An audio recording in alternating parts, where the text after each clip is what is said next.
Tricia's with us now. Dana? Yeah, Tricia McLaughlin, thank you so much for being here. You've had about, I think, 22 minutes since we last heard from you when you were on Fox and Friends. Is there any other information you have gathered that you could share with us now? Dana, we want to give you guys as much information and the American public as much information as we possibly can, but details are very much still emerging. Right now, we're praying for our law enforcement, for the detainees, and for the local law enforcement who is also on scene. We know that there were 3 fatalities, potentially detainees, not ICE law enforcement at this time, that there have been other injuries, and some individuals are in critical condition, and we'll get you that information as soon as possible. As far as the shooter goes, there was a self-inflicting gunshot wound, and he is dead. He's deceased. We believe that he was shooting at law enforcement and the detainees from an apartment building. Again, those details are still murky. It looked like it might have been a sniper or some sort of a long-form shot, but as soon as we have more information, we will give that out. But we do ask the American public, please join us in praying for the victims, for our law enforcement. You know, we've been saying for months that the rhetoric around our law enforcement, particularly ICE, the dehumanization, the demonization, has spun so far out of control, and that someone is going to get hurt or someone's going to get killed. And we hope that's not today. But this must stop. And I do have to know, almost a month to the date, at this Dallas ICE field office, we actually had a bomb threat there, a viable bomb threat. So we know that there has been really out of control rhetoric and threats against them. And please join us in praying. Trish, we take your message to heart. Thank you for that. Let's try and work through it piece by piece here. Can you confirm that this gunman fired from the rooftop first? Let's start there. I'm sorry, I think we're having a little bit of an audio issue. If you wouldn't mind repeating that. Yeah, no problem. Can you confirm that the gunshots came from a rooftop nearby? And if so, at what distance? That's what we're looking at right now, Bill. I cannot confirm what distance, but as soon as we have that information available, we will bring it to you. So let me try another one here. Our sources out of Dallas and the police department down there are saying no law enforcement officials injured. I think that's what you said a moment ago.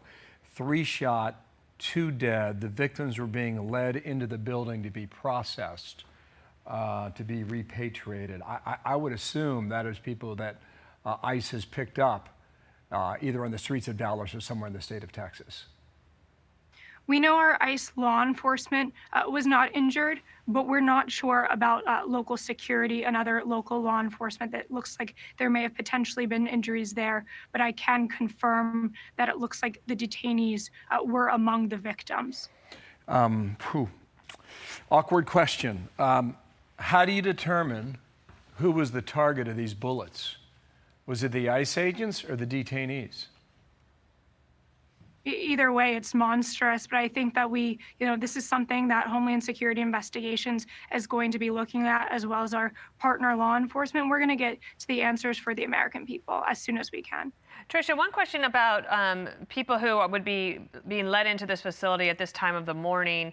Are these people, in your experience, I know that you don't maybe not know specifically, but would be people that were just picked up overnight? Or were they in process to be repatriated, deported, because they'd already been through their due process? So this was not a detention facility. This is a field office. So this would be a short-term processing. So they would likely not have been on their way to being deported. It would be more likely, I can't speak to the exact specifics because it could be a case-by-case basis, but in this case, it's very likely that they had recently been arrested by ICE. I see. Okay, so Brooke Taylor confirms, our correspondent out of Dallas, says the following, I'll just read it. ICE Dallas also now on the record, no agents or officers hurt.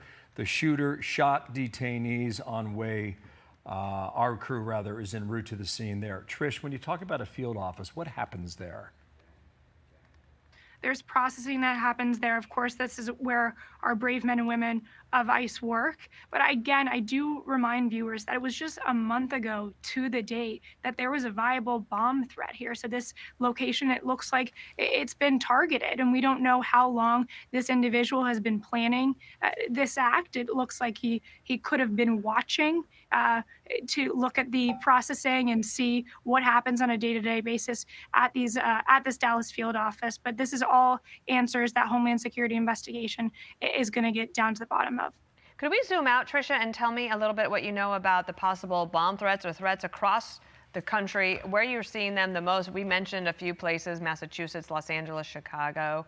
But are there others? And maybe the scope and the scale of the threats that you are dealing with on a daily basis and trying to figure out, is this a real threat? Is it not? I know you take all threats seriously, but I'm sure that all of these threats have ramped up in the last 9 months. And I'm curious what the scope and scale is so that our audience can understand how seriously you take it and how widespread the problem is. Absolutely. Our law enforcement are facing a 1,000% increase in assaults against them. That's just day to day doing their job. DHS is a law enforcement agency, and they're simply enforcing the law that's on the books. What we're seeing is it's not just our officers as well. It's their family members are being doxxed, their children where they go to school, their spouses where they work. It's going on places like rhetoric, the dark web. It's a very ugly thing. And as far as where we're exactly seeing these threats, we just saw out of Chicago over the weekend, we saw riots around one of our field offices, one of the processing centers for ICE. We saw our law enforcement were being pummeled with cans. They were being assaulted. Their car tires were being slashed. And of course, we see this out of Portland increasingly, and then out of Los Angeles recently with the surge in federal resources there. I mean, I think a lot of viewers will remember there was actually a protest or a riot where they started shooting at our law enforcement. It's absolutely unacceptable. And I do think it's incumbent really upon the media, upon politicians. We got to turn the rhetoric down. We don't want anyone to be hurt. We don't want anyone to get killed. This is an awful, awful day. Wise words. Trish, give us a better sense about how ICE is operating in a state like, let's just take Texas. Like, how many field offices would there be in Dallas? And if you're a detainee, let's say, and you're brought to this area and you're processed, where do you go from that field office? And how long does it take to be on a plane and to be sent back to a country that perhaps you came from? Well, it's very much a case-by-case basis. We're trying to, make this process as seamless and less onerous, not just for the migrant themselves, but also for federal resources. So we try to get these detainees from the facility to a detention center that's close geographically as well, likely places that have the ability to transport people from that detention facility back to their home country or back to the country that they will ultimately live after they've gone through due process and the proper immigration system. Okay, I don't want to be so particular about this, but I really think, like, the American public, we're just trying to understand, like, how ICE operates. And this is a really good case here that you could help explain, the system and how it works. So I assume if you're a migrant, you're here illegally, and you're wanted for, a crime maybe in this country or another country, that you would be taken to this field office. And from the field office, what do you have your case heard? Are you taken to this Prairie Land facility that we mentioned a short time ago? Like, how does this all come together? How's it working? Yeah, again, it is a case-by-case basis.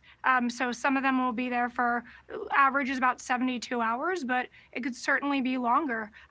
Ultimately, they would be in that detention facility, and that's the last place that they would be before, like you mentioned, Prairie Land. That's the last stop before that they would head home to their home country via a deportation flight. So we absolutely want to give the men and women who are watching really the details on how ICE works, because there has been such dehumanization and people forget this is a law enforcement agency. This is what the men and women of Congress determine the laws and pass the laws. We're just enforcing them. We're just carrying them out. It's sad, Bill. That's why our men and women of ICE have to wear masks, because they're targeting members of the cartels, members of vicious gangs, and otherwise criminal rings. And they're being targeted, and their families are being doxxed, and that's how they need to not show their identities while they carry out these operations.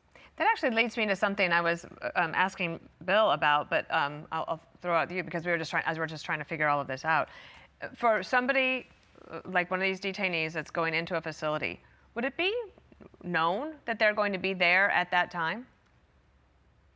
Well, they certainly have access to phones and to legal counsel. They can call family members. So, I mean, and potentially even friends. So I think that there's, most of the time, these individuals, their family and friends and likely associates know where they are at the time. How would you characterize the level of cooperation that you've had from the authorities in Texas when compared to some other states that may have right now resist? They're fantastic. The local and state government in Dallas have just been phenomenal. The law enforcement to work with, they've been very quick to respond. I mean, my phone in my lap is buzzing as we're speaking, going back and forth with our ICE law enforcement who are on the ground, and we're trying to get more details and, really make sure that all of our field offices across the country, all of ICE's detention centers across the country are safe and secure, not just for our law enforcement, not just for our security and the staff, but for these migrants themselves. Tricia, you have been incredibly generous with your time. I'm going to ask you maybe one more question and then we're going to let you go and gather more information because you are as transparent a person I have ever seen, being able to provide what you know and to be very clear about what you do not know, and that right now we are still gathering that information. I know that the recruitment for ICE has been through the roof, and I know that there are many more resources that Department of Homeland Security has in order to fund that recruitment. Has there been a sense of any concern about those who are coming on board that they might personally be concerned about their own safety if they decide to join ICE?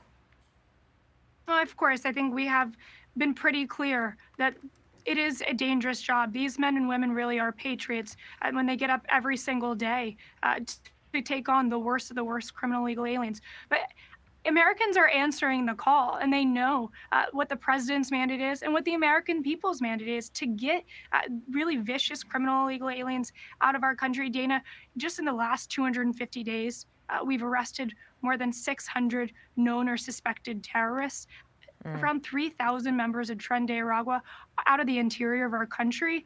And I think that these men and women who've applied, which there's more than 151,000 of them, which is just remarkable considering we were set out to recruit 10,000 when we've gotten 151,000 applications. They recognize that call, and they want to defend our homeland, and they want to make their communities safer. Trish, thank you for your time. You. We may call on you again. We're going to be here for a couple hours, okay? Appreciate you coming on today and helping us. Thank you. I'm Steve Ducey. I'm Brian Kilmeade. And I'm Ainsley Earhart. And click here to subscribe to the Fox News YouTube page to catch our hottest interviews and most compelling analysis.